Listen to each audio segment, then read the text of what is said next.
What is up, boys? It feels like we have waited forever, but finally, MLB The Show 24 is here, and I couldn't be more excited. What I got basically for you today is how to start on Diamond Dynasty. I know a lot of people, you can play one of two ways. You can either buy packs, which is always cool. There are some pretty cool cards you can get out of packs. The other way, you can do straight no money spent. Spend no money and still have a really good squad. I'm going to show you how to do that. This channel is no money spent. I know there's some other ones out there, but I promise you, we're going to be grinding just like the other ones. And there are plenty of ways to get good cards, and we're going to get right into it in a second. But before we do, if you want to see more No Money Spin content, make sure to like and subscribe. It helps grow my channel, gets my videos out there on YouTube. Also, don't forget to turn notifications on so you never miss an episode of the series. Also, comment down below what you're most excited for MLB The Show 24. Let's get into it. Let's show you the best way to start Diamond Dynasty No Money Spin.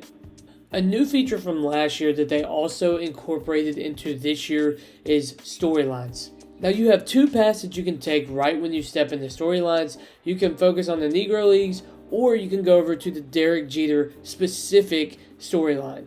Now, as you can see, I've already completed Tony Stone and Hank Aaron's cards. You get 85 or 86 overalls straight from just doing the storylines. They can go straight onto your Diamond Dynasty squad. It is very cool. You can see stories and some excerpts from different players from that time. It is very cool. Storylines are very cool. And you can get some really cool cards that you really can't get anywhere else. And they're free. You might as well do them. Get you a little bit of background on the players. And you get to do moments which will help you warm up, set up the the experience you want to have, kind of the gameplay you want to do. And if you complete all the Negro Leagues, you get a 86 Rube Foster. Now, his captain is if you just have players from the Negro League series on your squad. They get boosted, and the boosts are actually pretty good. I mean, just having 3, if you were to have 4 that you collected, you would get 8 contact from both sides, and then you get plus 8 power and plus 8 hits per 9 for your pitchers.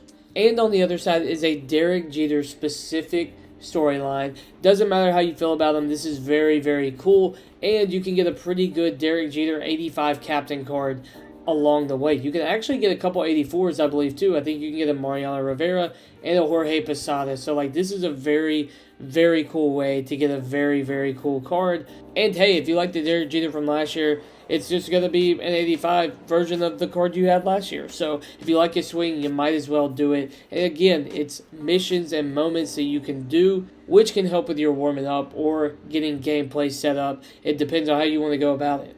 Now, once you actually go into the Diamond Dynasty tab on MLB The Show, it can get a little overwhelming.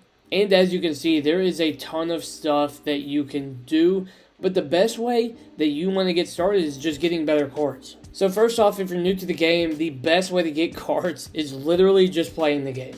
As you can see, there are these different programs. You have the Season 1 reward path that is very just non-specific, however you want to get into the game and actually get XP just by playing the game. You'll get cards along the way, and at the end, you can get these very cool 99 overall bosses. That's what you're shooting for every season. Again, if you're new and you don't know that, 99s are harder to come by this year than they have been in the past. You're going to have to grind. But, hey, we like that better as no money spent players because the grind's actually fun sometimes. But like I said, you get so many packs. You get cards that you can use, and some of them are pretty good cards. So I know it can seem like a lot, but all you got to do at the end of the day is just play the game, get XP, and you're going to already upgrade your squad that way. Next, if you really want to get into a little bit deeper dive, you can go into Team Affinity. Now, Team Affinity uses every team. Every team gets a card, one player, and basically what you have to do is complete certain missions and moments to earn XP to get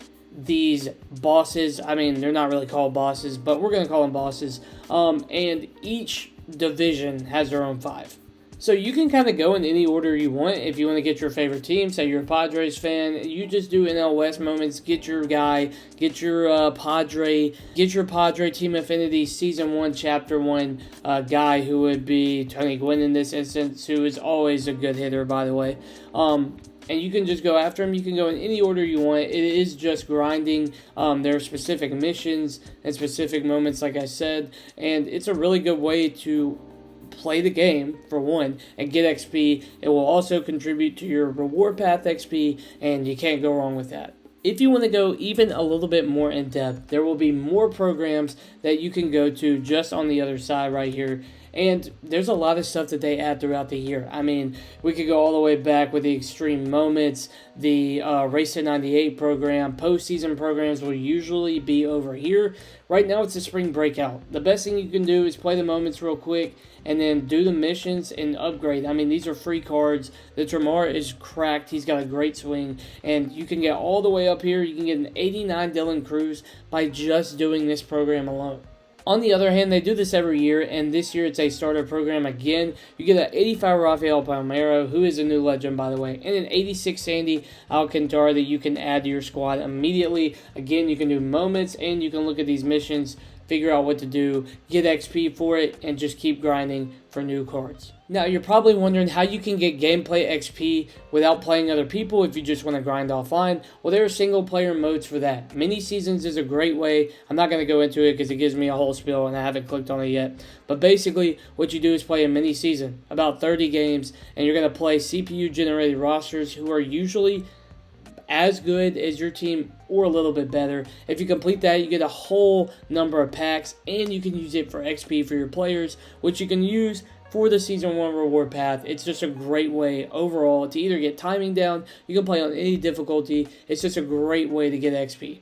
Another thing you can do is conquest. Now, there are specific ones where you can get certain XP to certain things, like I just started this Central one, so I'm trying to grind for the NL Central, whatever. But you can do West, you can do East, and then the Nation of Baseball Conquest, all the way at the end, usually gives somebody, but it'll give you cards again. Stan Musial, Jim Rice, Bill Mazeroski. I mean, these are cards that you can use and upgrade your squad with. If you don't want to use silvers, you want to find a quick way to upgrade, just start doing this. See what the missions are. Let's just say we want to get Bill Mazeroski, which all we have to do, if we find it, for Bill Mazeroski, capture all the NL team strongholds. That's going to be a little bit harder.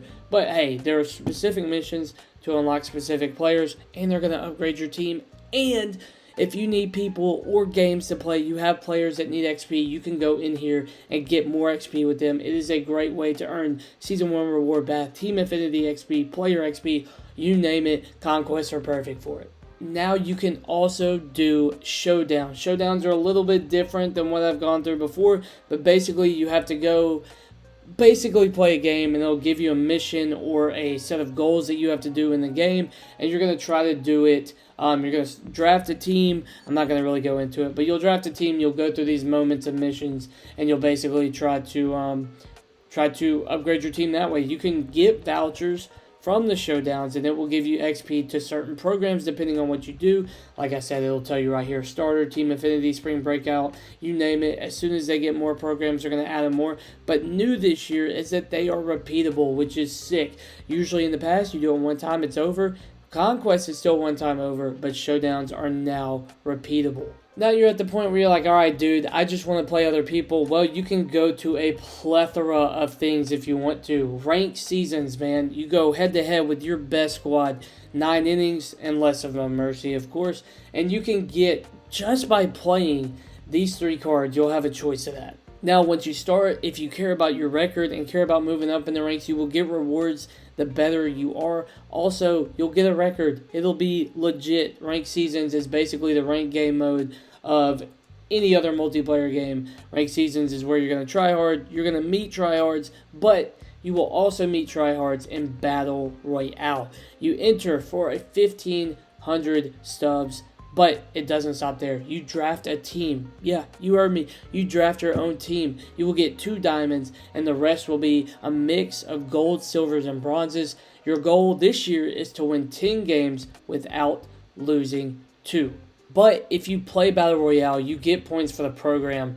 There will be a BR Flawless program. Now, if you go 10-0, you obviously get these cards like immediately. But there are 2 very good cards, Joe Mauer, Eric Gagne. Just by playing, you can choose one of them. And look at all the packs you get. You get choice packs. These cards are going to be good if you're just trying to upgrade your team. And again, this year is going to be a slower upgrade than normal. There's not a bunch of 99s to go around, so you're going to have to grind for better players. last but not least, one of my favorite things to do, especially to get warmed up, because these games don't really matter. You don't have to pay a fee, and the losses don't really count. You can go to events. Now, it'll give you what your team has to basically be filled out with. It'll give you criteria that you have to use, and just by winning, you can get different rewards. At 10 wins, they got a Grayson Rodriguez, 85. And then if you win 20 games, you will get a 93rd base Anthony Rendon. So, I mean, this is a good way to get more cards, of course. But this is also a more casual way to get warmed up. Usually they're on All-Star. There will be some that are on Veteran. There will be some on Hall of Fame or above. You'll just have to check it out. But these are usually more consistent with switching of what's going on. Like this one ends March 29th. Then they'll have a new one with new cards that you can grind for. And usually I use it as a way to warm up, and you win 2 or 3 at a time. It'll take you a couple days, but you'll finally get to that 20 or 25 win reward, and you won't regret it because it's usually a pretty good card. Especially with the power creep this year, you're going to get some pretty good cards from events. I feel like they're going to try to go in and get some better rewards for events, better than last year at least.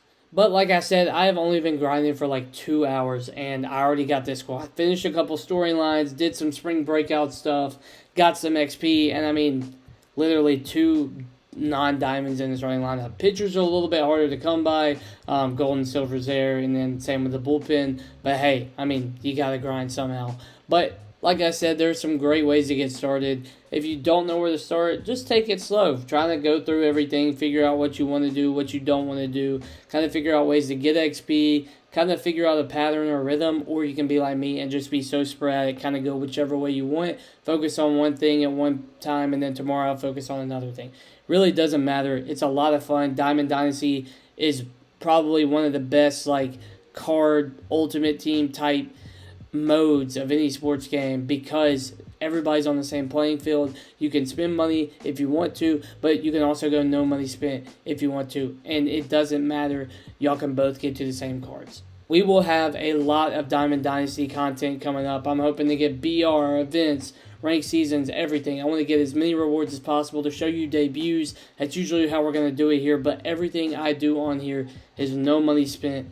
We're going to grind with you guys, and we're going to get the best team with you guys. So I hope you guys enjoyed the video. If you have any questions, please comment down below. I will do my best to try to answer them. But I'm very excited for the show 24 this year. Also, like I said, comment down below what you are most excited for. Maybe card, new legend, new storyline, anything. Comment that down below.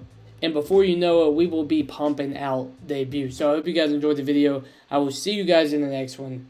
Peace.